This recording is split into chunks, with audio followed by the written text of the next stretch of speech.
Hey everybody, जय Shri Shyam. Hope you all are doing well. So CMA inter के आपके exams एकदम अप्रोच कर रहे हैं और आपके लिए ये जानना बहुत ज़रूरी है कि हम कौन कौन से टॉपिक्स पर ज़्यादा फोकस करें, isn't it? सो आज के इस वीडियो में मैं आपके लिए लेकर आई हूँ आपके previous question papers and model test paper की बेस पर एक एनालिसिस, जिसके द्वारा आप ये डिसाइड कर सकते हैं कि आपको कौन से टॉपिक्स पर ज़्यादा फोकस करना चाहिए. So in this video we are going to discuss certain important topics. Business law का मैंने एनालिसिस ये आपके सामने रखा है. ये एनालिसिस जो है ये हमने कुछ इस तरीके से डिवाइड किया है. Indian contract act, corporate law जिसमें companies act and LLP act आ जाएगा, इंडस्ट्रियल लॉ में आपका सारा आ जाएगा, payment of gratuity act, factories act, code on wages, वो सारे एक्ट्स आपके इंडस्ट्री लॉज के यहाँ पर आ जाएंगे, Indian partnership act and negotiable instrument. ठीक है, इन चैप्टर्स के कौन कौन से इंपॉर्टेंट टॉपिक्स है वो हम डिस्कस करने जा रहे हैं. सो फर्स्ट ऑफ ऑल बच्चों, इंडियन कॉन्ट्रैक्ट एक्ट में आप देख सकते हैं बेलमेंट पर काफ़ी ज़्यादा क्वेश्चन पूछे गए हैं. ठीक है, तो बेलमेंट जो है टॉपिक आप उसको अच्छे से कवर कर सकते हैं. उसके अलावा कंटिंजेंट कॉन्ट्रैक्ट भी काफ़ी बार पूछा गया है, duties of dealer, modes of terminating contract, किस किस तरीके से कॉन्ट्रैक्ट जो है उसको तोड़ा जा सकता है, राइट. अग्रीमेंट विद माइनर काफ़ी ज़्यादा पूछा गया, फ्रीक्वेंटली पूछा गया क्वेश्चन है इस पर. माइनर पर कैपेसिटी या कॉम्पिटेंसी ऑफ कॉन्ट्रैक्ट उस पर भी पूछा जाता है. Elements of bailment, impossibility of performance, difference between agreement and contract, contract of guarantee, competence of parties, जैसा कि मैंने आपको बताया माइनर पर या अनसाउंड माइंड पर उस पर पूछा जा सकता है. बेसिकली माइनर पर बहुत ज़्यादा पूछा जाता है. Discharge of surety again relates to contract of guarantee and breach of contract से रिलेटेड डैमेजेस पर. ओके, तो इंडियन कॉन्ट्रैक्ट एक्ट के आपकी ये इंपॉर्टेंट टॉपिक्स हैं जिनको आप फोकस करेंगे. ऐसा नहीं है कि बाकी सब स्किप ही कर लेंगे, ऐसा नहीं करना है. इन पर हमें ज़्यादा खास फोकस करना है. ये फ्रीक्वेंटली आस्क्ड क्वेश्चंस है. ओके, कॉर्पोरेट लॉ में बोर्ड ऑफ डायरेक्टर्स, ठीक है, एंड डायरेक्टर्स बहुत ज़्यादा बार पूछा गया है, तो you don't have to skip it. आपको बहुत ज़्यादा फोकस करना है, एकदम अच्छे से पढ़कर जाना है. शॉर्ट उस पर क्वेश्चन बनेगा, 5 to 7 मार्क्स में क्वेश्चन बनेगा ही बनेगा डायरेक्टर्स पर. ओके, सो BOD की powers, audit committee, duties and liabilities of board of director उस पर पूछा गया है. बायबैक पर, conditions for issuing debentures, audit report के क्या क्या कंटेंट्स होते हैं उस पर, conversion of company into LLP, right, ये भी आपका LLP एक्ट से रिलेट करता है. स्वेट इक्विटी शेयर्स से related provisions, notice of general meeting, ये काफ़ी ज़्यादा बार पूछा गया है. नोटिस ऑफ जनरल मीटिंग जो है उसका जो आपका डेज का काउंटिंग रहता है उस पर. ठीक है, duties of directors again director का डिस्क्वालिफिकेशन, कॉर्पोरेट व्हील.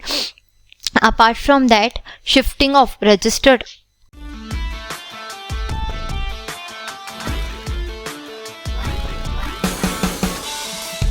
ऑफिस, ठीक है, conversion of private company into OPC, section 8 company का रिवोकेशन ऑफ लाइसेंस से रिलेटेड काफ़ी बार पूछा जाता है.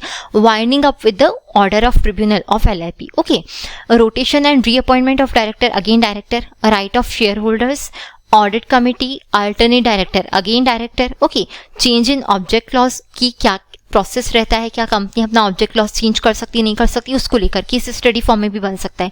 Rotation and reappointment of directors again, powers and restrictions of board of director and notice of AGM. ठीक है, तो आप देख सकते हैं कि कितनी ज़्यादा फ्रीक्वेंसी डायरेक्टर से रिलेटेड क्वेश्चंस की, उस अकॉर्डिंग आपको एकदम भी स्किप नहीं करना है डायरेक्टर टॉपिक को. ओके, उसके अलावा अब आ जाते हैं हमारे इंडस्ट्रियल लॉ में. इंडस्ट्रियल लॉ में आप क्या क्या देखेंगे, पेमेंट ऑफ ग्रेच्युटी एक्ट में नॉमिनेशन से रिलेटेड प्रोविजंस को आपको अच्छे से देखना है. फैक्ट्रीज एक्ट में इंस्पेक्टर्स, ठीक है, पावर्स ऑफ इंस्पेक्टर के क्या क्या पावर्स होते हैं उन्हें आपको देखना है. एप्लीकेशन और belated application for payment of gratuity act हो गया. फैक्ट्रीज एक्ट में वेलफेयर मेजर्स से काफ़ी बार पूछा जाता है, इसको आपको अच्छे से देखना है कि कौन कौन से वेलफेयर मेजर्स जो हैं वो लिए जाने चाहिए एक फैक्ट्री में. ठीक है, फैक्ट्री के ओनर ऑक्यूपायर के द्वारा. ESI फंड में be expanded for which purpose, किन किन पर्पस के लिए ESI फंड को खर्च किया जा सकता है, एक्सपेंड किया जा सकता है. कोड ऑन वेजेस में टाइम लिमिट, ठीक, of wages. Number of days of continuous service, payment of gratuity act से रिलेटेड इस पर क्वेश्चन बन सकता है. प्रोटेक्शन ऑफ ग्रेच्युटी को लेकर, ठीक है, कि ग्रेच्युटी जो उसे अटैच नहीं किया जा सकता है कहीं पर भी, तो उसको लेकर. Welfare measures in a factory again, exemption to employer from payment of gratuity and dismissal of employee on the ground of sickness, कि क्या एम्प्लॉय को सिकनेस के ग्राउंड पर डिसमिस किया जा सकता है क्या. ऑलराइट, तो ये होते हैं आपके इंडस्ट्रियल लॉ से रिलेटेड मेन टॉपिक्स. ऑलराइट, फिर आ जाते हैं इंडियन पार्टनरशिप एक्ट में dissolution of firm, grounds of dissolution of firm, again very very important, काफ़ी ज़्यादा बार पूछा जाता है. Modes for settlement of accounts, mode of dissolution of firm again, and procedure to form partnership. And then we have negotiable instrument act. NI act में आपके पास में कौन कौन से हैं? Assignment of negotiable instrument, liability of minor in case of NI, again very important, HDC holder in due course, उससे लेकर उससे रिलेटेड केस स्टडी पर क्वेश्चन बन सकता है. Characteristics of negotiable instruments, okay, right of shareholder जो है वो तो यहाँ जाएगा कॉर्पोरेट लॉ में. And liability of legal representative on negotiable instrument, कि एक एनआई पर लीगल रिप्रेजेंटेटिव की लायबिलिटी किस एक्सटेंट तक रहती है, राइट. हमने पढ़ा था liability of various persons in related to a negotiable instrument, तो उसको लेकर क्वेश्चन बन सकता है. तो ये है बेसिक ओवरव्यू आपके उन टॉपिक्स का जो कि आपके बिजनेस लॉ से रिलेट करते हैं और उसके लिए इम्पॉर्टेंट है.